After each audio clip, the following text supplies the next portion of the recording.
Well, it's a story about a piece of Chicago property that's been vacant for decades, and it's passed through the hands of a list of characters with felony convictions and even ties with President Donald Trump. Now, I sat down with Chicago Sun-Times reporter Tim Novak to learn more about it.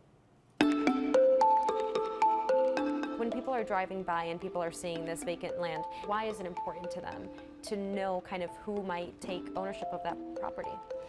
It's just important to know all of the different political insiders who have coveted developing this land, and the property has stalled, partly because of the people involved and their troubles. The main men involved with this property are Tony Rezko, who spent more than 8 years in prison after working with Governor Rod Blagojevich, Nadhmi Auchi, who was once convicted of accepting illegal commissions in an oil deal in France, and Felix Sater, a convicted felon with ties to President Donald Trump. This property was considered politically toxic, that no one would actually help develop this land, and this land cannot really be developed without some form of city subsidies because it's impossible to get to. Auchi still owns the land on Roosevelt and Clark, and he plans to build homes, offices, and retail, marketing it as a 78th neighborhood in Chicago. But it gets tricky because this property is in the 25th Ward, where Alderman Danny Solis has been busy cooperating with a federal investigation, and our current mayor is on his way out.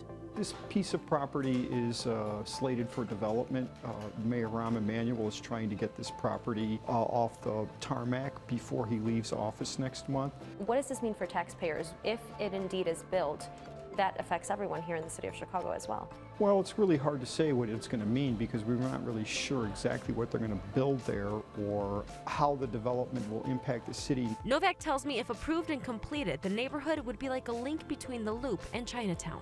If that connection is made through Chinatown, would that be beneficial for commuters or for people living in that area? It would alleviate some traffic because there would be multiple ways to get into this property, in and out of the property, without causing too much traffic congestion on the existing streets. There's a city council meeting this week. I believe it's the mayor's last city council meeting before he leaves office. If it doesn't move this week, then they will need to win support and convince Lori Lightfoot that she should fund this project. A decision on that property will have to wait until after Mayor-elect Lori Lightfoot takes office. Her inauguration will take place May 20th. You can read the entire article on the Sun-Times website. This story is under politics.